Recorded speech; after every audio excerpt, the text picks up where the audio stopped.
신약성경 244페이지 정도 있습니다.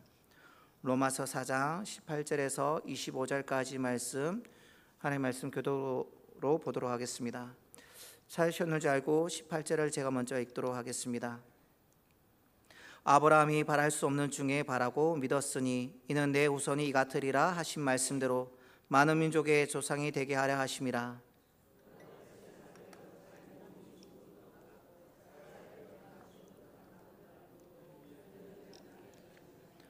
믿음이 없어 하나님의 약속을 의심하지 않고 믿음으로 견고하여져서 하나님께 영광을 돌리며 그것을 또한 능히 이루실 줄을 확신하였으니 그러므로 그것이 그에게 의로 여겨졌느니라.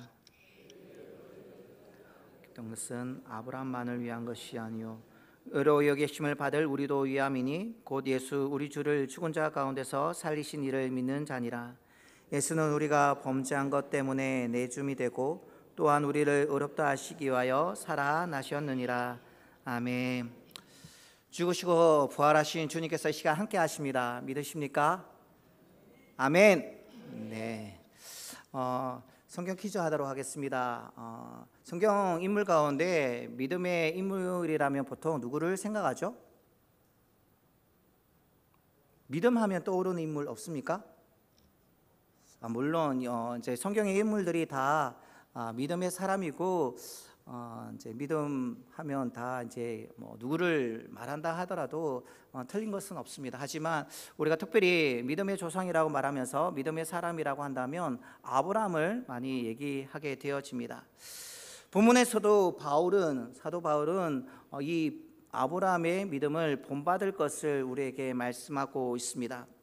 그러나 사실 우리가 성경을 보게 되어지면 아브라함이 그렇게 완벽한 믿음을 가진 사람은 아니었습니다. 실수도 많고 때로는 믿는 사람답지 못한 그런 행동을 한 그런 인물이었습니다. 아내를 누이라고 할 정도로 그런 어떤 연약한 모습을 보인 사람이 바로 아브라함이었습니다. 그런데도 성경은 하나님 말씀은 그런 그의 믿음을 본받으라고 오늘 우리에게 말씀해 주고 있습니다. 이 아브라함을 본받으라는 말 속에는 숨은 뜻이 있습니다. 그것은 그의 믿음 앞에 우리가 기가 죽으라는 그런 얘기가 아니라 허물 많은 아브라함도 결국 하나님 은혜 안에서 믿음의 모델이 될 수 있었으니 우리도 그렇게 될 수 있다라는 그런 믿음의 자신감을 가질 것을 우리에게 말씀해 주고 있는 것입니다. 오늘 본문 23절과 24절을 보게 되어지면 그에게 의로 여겨졌다 기록된 것은 아브라함만을 위한 것이 아니라고 얘기하고 있습니다. 의로 여기심을 받을 우리도 위함이라고 얘기해 주고 있습니다. 이 말씀처럼 우리에게 소망을 주기 위해서 기록되었습니다. 아브라함도 우리와 같은 연약한 인간입니다. 의심할 수밖에 없는 상황에서는 의심했던 그런 인간이었습니다. 그렇다면 그런 연약한 인간임에도 불구하고 믿음의 조상이라고 불릴 수 있었던 이유는 무엇일까요? 아브라함이 가졌던 믿음을 통해서 믿음이 가진 특성이 무엇인지 한번 살펴보고 어떻게 하면 우리도 아브라함처럼 그런 믿음을 가질 수 있는지 살펴보는 시간이 되었으면 합니다. 사랑하는 여러분, 믿음이 무엇입니까? 믿음이란 무엇이라고 설명할 수 있습니까? 믿음이란 결국 보이지 않는 것을 믿는 것을 말하는 것입니다. 우리가 믿는 기독교는 보이지 않는 것을 믿을 수 있느냐 하는 문제에서 출발하고 있습니다. 보여지는 그래서 누군가에게도 다 설명하여서 다 이해할 수 있는 그것을 믿는 것이 아니라 눈에 보이지 않은 그 하나님을 말씀을 우리가 믿는 것이 바로 우리의 믿음인 것입니다. 그렇기에 아브라함의 믿음 또한 보지 않고 믿는 믿음이었습니다. 본문 18절에 보게 되어지면 아브라함이 바랄 수 없는 중에 바라고 믿었다고 얘기하고 있습니다. 모든 사람들이 바랄 수 있는 상황 가운데 믿었다고 한다면 믿음의 조상이라고 불릴 수가 없었을 것입니다. 하지만 바랄 수 없는, 믿지 못할 그 상황 가운데 그가 바라고 믿었기 때문에 하나님께서는 아브라함을 믿음의 조상이라고 말해주고 있는 것이죠. 이것을 조금 바꿔 말하게 되어지면 절망 속에서도 희망을 잃지 않고 전혀 보이지 않는데도 믿었다라고 얘기할 수 있습니다. 이 말씀은 아브라함이 80세 정도였을 때를 배경으로 하고 있습니다. 창세기 15장에 보게 되어지면 하나님께서 아브라함을 찾아오십니다. 그리고 밖으로 그를 데리고 나가십니다. 그리고 하늘에 은가루를 뿌려놓은 것 같은 별들을 보여주시면서 너의 후손이 이 셀 수 없이 많은 별들처럼 많을 것이라고 말씀하십니다. 이 약속을 받을 때 아브라함의 상황, 아브라함의 처지는 어떠했습니까? 바랄 수 없는 그런 상황이었습니다. 그런 아무런 어려움이 없는, 문제 없는 상황 가운데 하나님께서 찾아오셔서 너희 후손이 별들처럼 많아질 것이라고 이렇게 얘기하신 것이 아니라 바랄 수 없는, 믿을 수 없는 상황 가운데 하나님께서 오셔서 이런 약속을 해주신 것이었습니다. 무엇이었습니까? 80세의 나이로 이미 할아버지와 할머니가 되었습니다. 그 상황 가운데 어떻게 후손을, 자식을 바랄 수 있을까요? 이것은 상식을 뛰어넘는 정말 황당한 이야기가 아닐 수 없습니다. 그런데 아브라함은 눈에 보이는 증거가 없음에도 불구하고 그 하나님의 약속, 하나님의 말씀을 믿었습니다. 이것을 놓고 보면 아브라함은 대단한 믿음의 사람인 것 같습니다. 믿음을 소유한 것 같습니다. 그러나 여러분 잘 생각해 보시기 바랍니다. 이때 아브라함의 믿음은 아주 미약한 상태였습니다. 창세기로 가서 우리가 살펴보게 되어지면 하나님께서 후손을 주시겠다고 말씀하는 순간에도 아브라함은 의심하고 있었던 것입니다. 창세기 15장에서 이런 말씀하고 있습니다. 나는 자식이 없사오니 나의 상속자는 이 다메섹 사람 엘리에셀이니이다. 주께서 내게 씨를 주지 아니하셨으니 내 집에서 길린 자가 내 상속자가 될 것이라고 얘기하는 것입니다. 하나님께서 지금 찾아오셔서 아브라함에게 별들처럼, 셀 수 없는 그 별들처럼 너에게 후손을 주겠다라고 그렇게 말씀해 주고 있는데 아브라함은 딴소리를 하는 것입니다. 그리고 종을 아들로 입양하겠다라고 하는 것이죠. 하나님의 약속의 말씀, 그 말씀을 자의식대로 이해하는 것입니다. 그런데 여기에 놀라운 것이 있습니다. 무엇입니까? 비록 불순물이 많은 연약한 그런 어떤 믿음이었지만 하나님은 그 아브라함의 믿음을 높이 평가하셨습니다. 이처럼 하나님께서는 아무리 작은 믿음이라 할지라도 그 믿음이 있는 것을 하나님께서는 높이 귀하게 평가하신다는 사실입니다. 예수님께서 십자가에 달리실 때 우편에 있던 강도가 예수님께 이렇게 말하죠. 당신이 천국에 이를 때 나를 좀 생각해 주십시오라고 말했습니다. 이때 우편 강도가 가진 믿음이 제대로 된 믿음이라고 할 수 있을까요? 죽는 순간에 지푸라기라도 잡는 심정으로 예수님께 한 말이지 얼마나 안다고, 얼마나 큰 믿음이 있다라고 이렇게 얘기했겠습니까?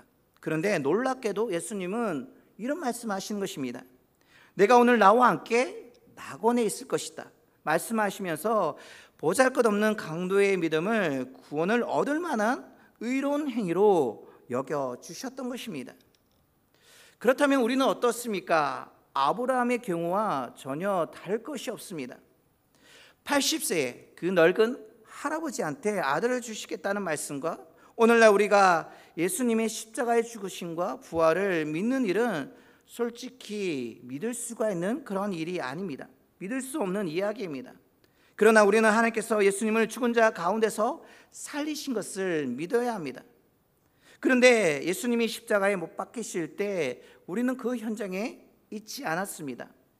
부활하신 예수님을 본 적도 없습니다.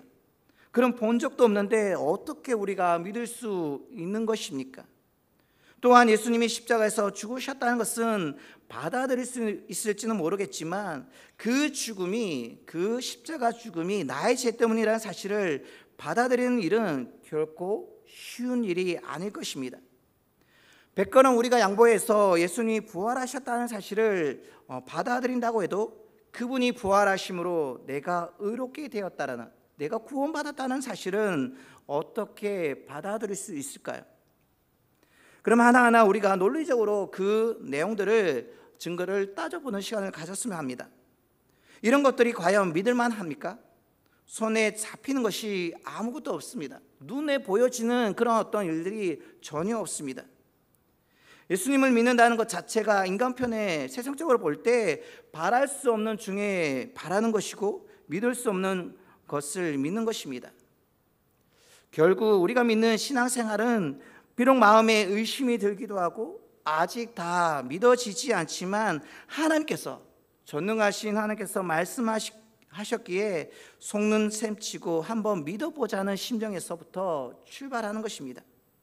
다 이해되지 않지만, 우리 작은 머리로 다 이해되지 않지만 억지로라도 믿음의 세계 안으로 발을 들여다 놓는 것입니다.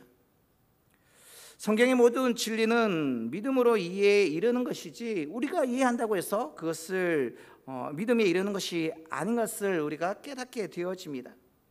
하나님을 보았기 때문에 우리가 믿는 것이 아닙니다. 믿기 때문에 비로소 보여지는 것입니다. 중세 철학자 가운데 안셀무스라는 사람이 있습니다. 그가 이렇게 말했습니다. 나는 알기 위해서 믿는다. 그래서 결국 믿는 것이 먼저라는 것입니다. 그러므로 내가 하나님에 대해서, 십자가 사건에 대해서, 부활에 대해서 일단 믿어보자는 정도의 믿음만이 우리 가운데 있게 되어지면 이미 대단한 믿음을 가지고 있는 것입니다. 왜냐하면 우리의 입장에서는 그것이 별것 아닐 수도 있겠지만 세상적인 눈으로 볼 때 말도 안 되는 이야기를 어느 정도 수긍하기 때문에 하나님을 예배하게 되어지는 것입니다. 우리가 보기에는 보잘것없는 믿음이라 할지라도 하나님께서는 그 보잘것없는 믿음이라 할지라도 대단한 믿음으로 보아주시고 그 믿음을 의로 여겨주시는 것입니다. 그러니 자기 스스로 믿음이 형편없다고 생각한다면 사랑하는 여러분, 자신감을 가지시기 바랍니다. 오히려 그 작은 믿음으로 통해서 하나님을 믿게 되었으니 감사할 수 있는 우리의 심령이 되어지기를 소망합니다. 누구나 그렇게 작은 믿음에서부터 시작하게 되어집니다. 하나님께서는 그 작은 미약한 믿음을 귀하게 보십니다. 우리가 앞에서 본 18절 아브라함이 바랄 수 없는 중에 바라고 믿었으니 라는 말씀은 아브라함이 80세의 배경으로 한 말씀이고, 우리가 19절에서 21절의 말씀은 아브라함이 100세였을 때의 배경으로 한 말씀입니다. 그러니 아브라함이 바랄 수 없는 중에 바라는 그 믿음을 가진 지도 벌써 20년이라는 시간이 흘렀습니다. 사랑하는 여러분, 이런 오랜 시간이 흘렀으니까 상황이 더 좋아졌을까요?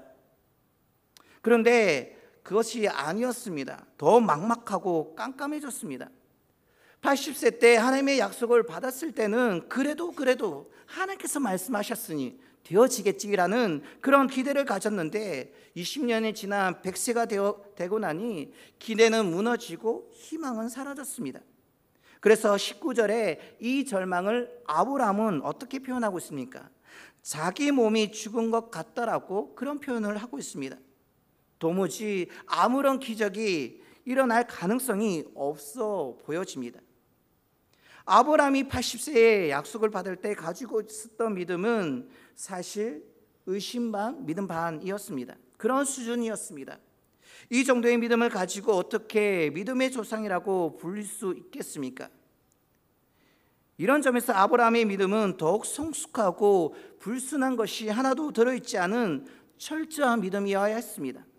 그리고 이런 믿음을 위해서 별 수 없었습니다.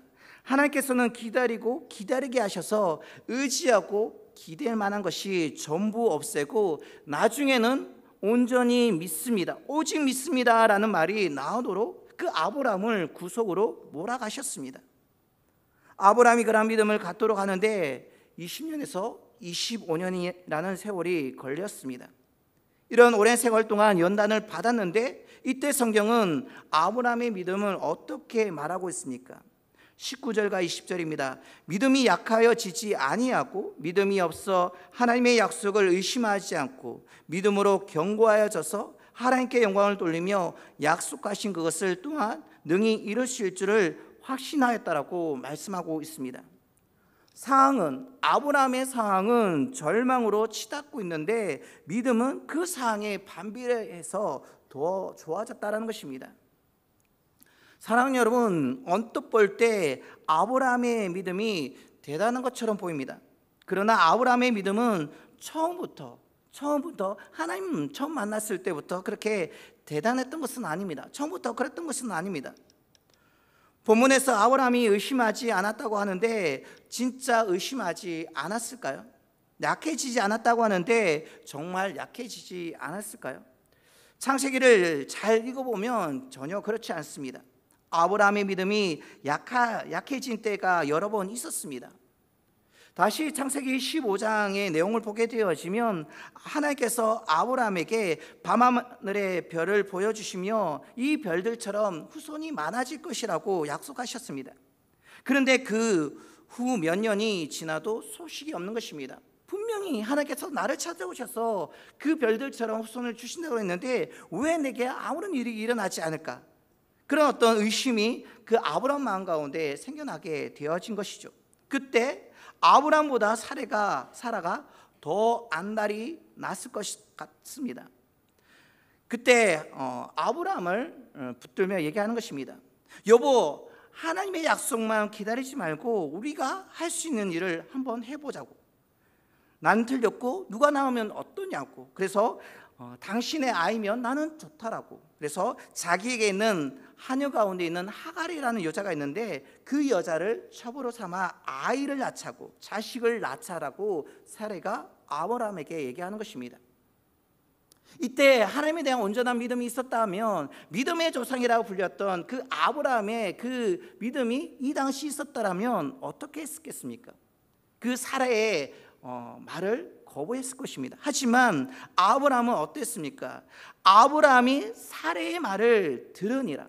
창세기 16장 2절에는 아브라함이 흔들려서 사례의 말을 들었다는 것을 얘기하고 있습니다.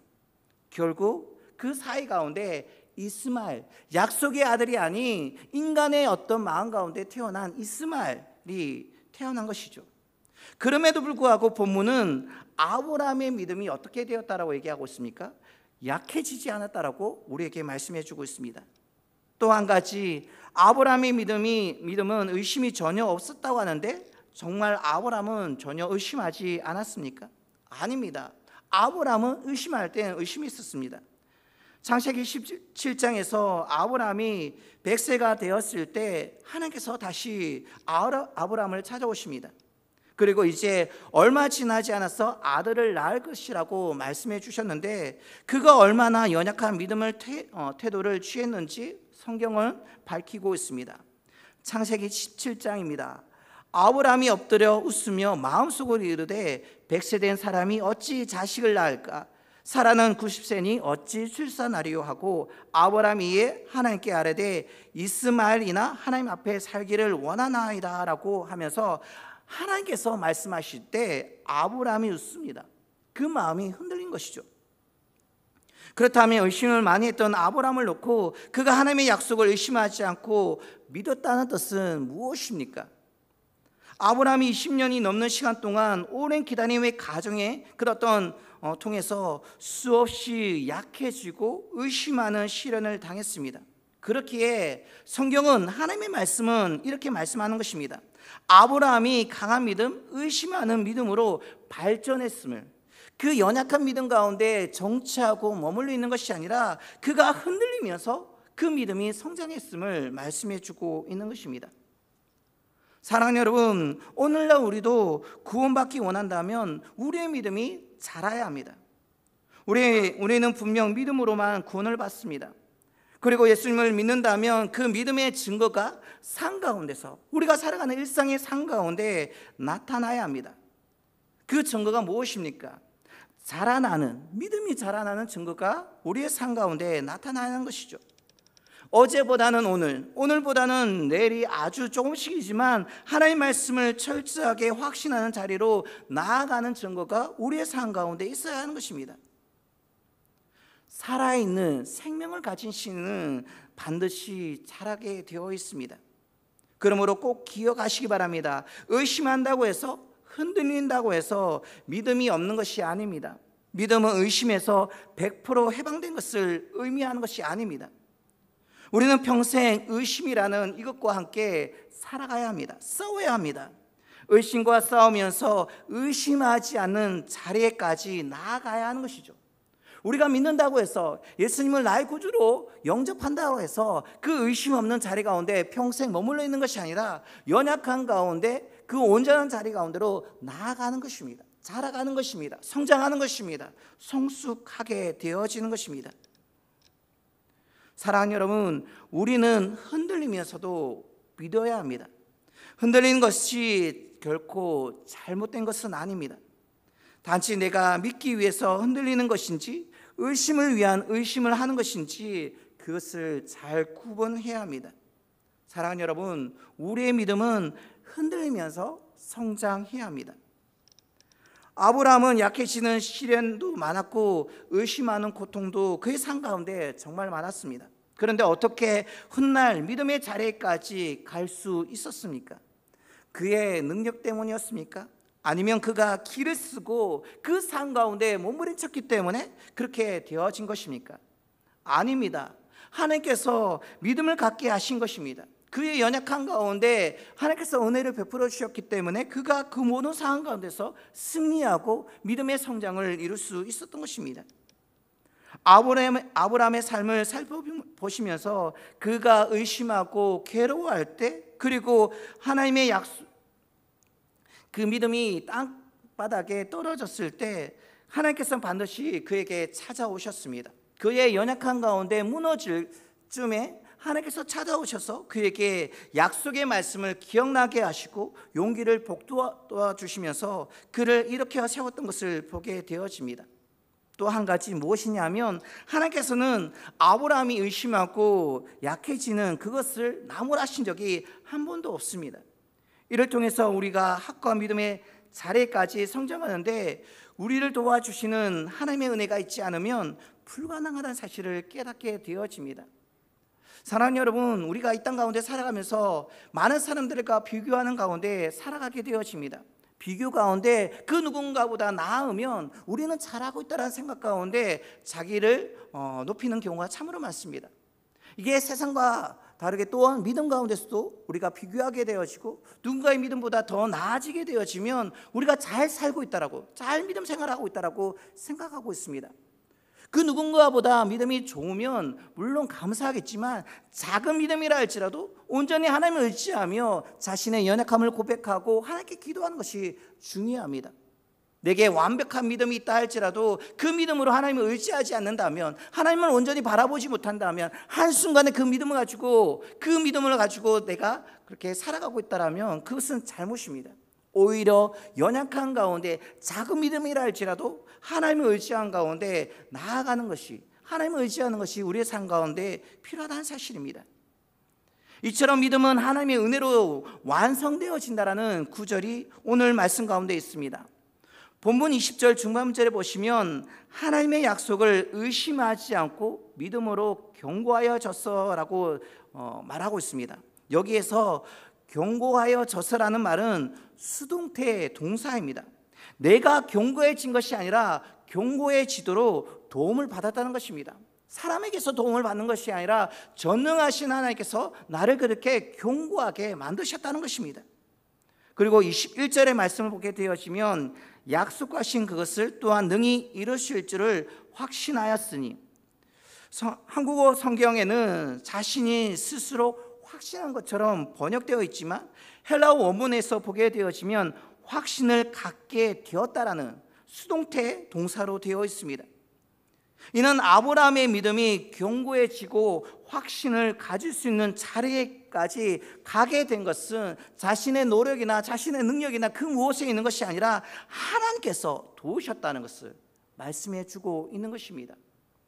사랑하는 여러분, 하나님께서 도와주셔서 우리가 작은 믿음이라 할지라도 그 믿음을 가지고 하나님의 은혜 보좌 앞에 나와서 하나님께 예배드리는 것입니다. 만약에 스스로가 되어졌다라고 한다면 우리가 자고하고 자만한 마음 가운데 하나님을 찾지 않을 것입니다. 하지만 하나님의 도우심을 구하며 하나님의 은혜 없이는 살아갈 수 없기에 하나님께 나와서 이렇게 온전히 예배하는 마음으로 하나님께 예배드리는 것입니다. 사랑하는 여러분, 우리의 믿음은 스스로가 잘하는 것이 아니라 하나님께서 도와주시야만 잘할 수 있는 것임을 기억하시기 바랍니다. 우리가 신앙생활을 할 때 정말 보잘것없는 믿음에서 출발하게 되어집니다. 모든 것을 알기에 믿음의 여정, 신앙의 여정을 떠나는 것이 아니라 온전히 하나님께서 함께 하실 것을 믿고 나아가는 것입니다. 그래서 우리의 신앙생활은 숱한 의심과 흔들림의 연속입니다. 때로는 방황할 때도 있습니다. 그리고 그 과정을 통해서 우리는 성장하게 되어집니다. 어린아이가 처음부터 곧곧 뛰지 않습니다. 넘어지고 그 넘어지는 상황 가운데 다시 일어나는 그 과정을 통해서 어린아이가 걷게 되어지고 뛰게 되어진다는 사실입니다. 우리도 마찬가지입니다. 우리 하나님도 마찬가지입니다. 하나님은 우리에게 믿음을 주시고 또한 그 믿음을 온전하게 하셔서 아브라함이 가졌던 놀라운 믿음을 가지도록 우리에게 은혜를 베푸시는 것입니다. 아브라함 못지않게 야곱도 믿음이 많이 흔들렸던 사람이었습니다. 야곱이 고향으로 돌아오는 길에 형 에서가 자신을 죽일까 봐 심한 두려움에 사로잡혔습니다. 그때 하나님께서 약복 강가에서 만나 주셨죠. 그리고 그에게 이스라엘이라는 새 이름을 주십니다. 그러나 야곱은 하나님과의 그 약속을 잊어버리고 베델로 올라가는 대신 어디로 나아갑니까? 세겜이라는 곳으로 내려갑니다. 그곳에서 머물다가 자기 딸 디나가 성폭행을 당하는 불행을 맛봅니다. 이때 화가 난 야곱의 아들들이 그 디나의 오빠들이 피해 복수극을 벌입니다. 그러자 야곱은 세겜과 동맹을 맺은 주변의 부족들이 혹시 보복하러 올까봐 또 두려움에 빠집니다. 하나님은 그런 야곱에게 다시 나타나십니다. 그리고 그에게 베델로 올라가라고 말씀하시고 베델로 올라온 그를 향해서 말씀하십니다. 내 이름을 다시는 야곱이라 부르지 않겠고 이스라엘이 내 이름이 되리라고 말씀해 주셨습니다. 사랑하는 여러분, 저는 이 말씀이 참 은혜가 되었습니다. 이미 약복강 나루에서 이스라엘이라는 이름을 주셨음에도 불구하고 또다시 넘어진 야곱에게 이스라엘이라는 이름을 상기해 주시면서 일으켜 주시는 하나님, 그리고 그 상황 가운데 포기하지 않고 끝까지 끌어안으시며 믿음의 자리로 이끄시는 하나님의 열심을 보면서 큰 은혜가 되었습니다. 그런데 놀라운 사실이 여기에 또 있습니다. 연약한 믿음을 가졌던 아브라함과 야곱에도 불구하고 하나님께서는 자기의 이름 앞에 이들의 이름을 붙여서 자신의 이름을 자신을 표현하는데 주저하지 않으셨습니다. 하나님은 시내산에서 모세를 부르시고 자신을 소개하실 때 뭐라고 얘기하십니까? 이렇게 말씀하십니다. 나는 아브라함의 하나님이요 이삭의 하나님이요 야곱의 하나님이라. 왜 이것이 놀라운 사실입니까? 어떤 아버지가 능력이나 인격 등 모든 면에서 완벽한데 그 훌륭함에 못 미치는 아들이 있다고 합시다. 그 아들은 오히려 아버지의 얼굴을 먹칠을 한다고 하는 것입니다. 그러면 아버지가 나는 누구의 아버지라고 아비라고 선뜻 소개하고 싶겠습니까? 그럼에도 불구하고 하나님께서는 그 자기의 거룩한 이름 앞에 부족하고 연약한 아브라함과 이삭과 야곱의 이름을 붙이시는 것입니다. 그 믿음에 이르기까지 하나님께서는 그들을 포기하지 아니하시고 이끌어 가신다는 사실입니다. 그러므로 우리가 해야 할 것이 있습니다. 그것을 하나님께서 이끌어 가실 것을 믿고 단순히 가만히 머무르 있는 것이 아니라 우리는 하나님과 함께하는 시간들을 더 많이 가져야 하는 것입니다. 로마서 10장 17절, 우리가 잘 아시는 말씀, 믿음은 들음에서 난다는 말씀처럼 우리가 하나님과의 온전한 시간을 가져야 하는 것입니다. 말씀을 들어야 하고 하나님의 영광 앞에 자신을 노출해야지만 그 하나님의 은혜가 우리 가운데 부어짐으로 통해서 우리가 하나님의 은혜 안에서 우리의 신앙이 성장하고 성숙하는 것입니다. 우리는 하나님을 자주 만나야 합니다. 없는 시간을 쪼개서라도 하나님을 만나기 위해 힘써야 하는 것입니다. 예배를 생명처럼 여기고 자주 하나님과 대면하여서 하나님과 마주해야 하는 것입니다. 이해가 안 되는 그 성경을 또한 읽고 열심히 읽음으로 통해서 그 말씀이 내게 소화되어지고 그 말씀이 내 삶 가운데 역사하도록 그렇게 하나님의 말씀 가운데로 나아가야 하는 것입니다. 그렇게 되어질 때 작은 믿음을 통해서 하나님께서 역사하심으로 성장하여서 우리가 온전한 믿음의 사람으로 믿음의 조상이라 불려지는 아브라함처럼 하나님 보시기에 그 믿음을 통해서 하나님을 기쁘시게 할 수 있는 것입니다. 여전히 작은 믿음으로 머물러 있는 것이 아니라 하나님 왜 나에게는 이 작은 믿음을 주셨습니까? 라고 원망하는 것이 아니라 온전히 하나님의 도우심을 구하고 그 믿음 가운데 나아갈 때만이 하나님께서 우리를 붙들어서 온전한 믿음의 사람으로 세워주실 것입니다. 사랑하는 여러분, 혼탁하고 혼돈한 세상을 살아가고 있습니다. 이런 일들이 너무나도 빈번하고 많이 일어나서 우리의 삶을 피폐하고 힘들게 만들어가는 그 세상 가운데 우리가 온전히 믿음으로 살아가야 할 것입니다. 그 믿음으로 살아갈 때 하나님의 도우심이 있기 위해서는 우리가 하나님의 은혜 자리 가운데로 나아가야 할 것입니다. 작은 믿음이라 할지라도 우리의 삶 가운데 함께 하시는 그 하나님을 바라보고 나아갈 때 하나님께서 우리를 붙들어 주시고 우리 가운데 놀라운 은혜를 베풀어 주실 것입니다. 한 주간도 우리의 삶의 자리로 나아갑니다. 여전히 많은 어려움과 문제들이 우리를 짓누르고 있는 그 삶의 자리로 나아갈 때 그 작은 믿음이라 할지라도 하나님을 의지하게 되어지면 하나님의 은혜 안에서 그 모든 문제를 딛고 일어설 수 있을 것입니다. 그 문제들은 더 이상 우리의 삶의 걸림돌이 아니라 그 문제들은 하나님께 나아갈 수 있는 디딤돌이 되어서 그 문제를 통해서 하나님의 일하심과 하나님의 열심, 하나님의 놀라운 은혜를 경험할 수 있는 그런 상황으로 변화되어질 것입니다. 그런 은혜 가운데 살아갈 수 있는, 믿음이 성장하고 믿음이 변화되어지는 은혜 가운데 살아갈 수 있는 저와 여러분 되시기를 주님의 이름으로 축원드립니다.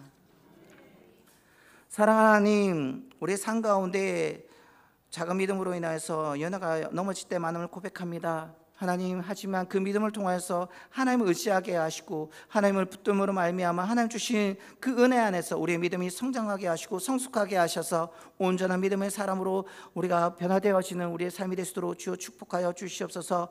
우리가 당하는 많은 삶의 어려움 가운데, 힘든 가운데 우리가 낙심되었을 때 많습니다. 하지만 그 상황 가운데 주님 주신 그 믿음을 붙들고 주님을 의지함으로 말미암아 그 모든 상황들을 딛고 일어설 수 있는, 하나님께 더 가까이 나아갈 수 있는 사랑하는 주의 백성들 다 되시도록 주여 축복하여 주시옵소서. 우리의 연약한 믿음 또한 하나님께서 기꺼이 받아주시고 또한 기뻐하시는 주님, 그 믿음이 현재 그 연약한 믿음을 머물러 있는 것이 아니라 어제와 다른 오늘을 살아가게 하시고 오늘과 다른 내일을 기대하는 가운데 믿음이 성장하고 성숙할 수 있는 우리의 믿음이 되시도록 주여 축복하여 주시옵소서. 한 주간 아버지 그 믿음 의지하며 주님께 살아드리기로 원합니다. 하나님, 우리와 동행하시고 우리와 함께 하셔서 승리하는 인생, 주님의 은혜 안에 머물러 살아가는 인생으로서 하나님께 영광 돌릴 수 있는 사랑하는 주의 백성들 다 되시도록 주께서 은혜 더하여 주시옵소서.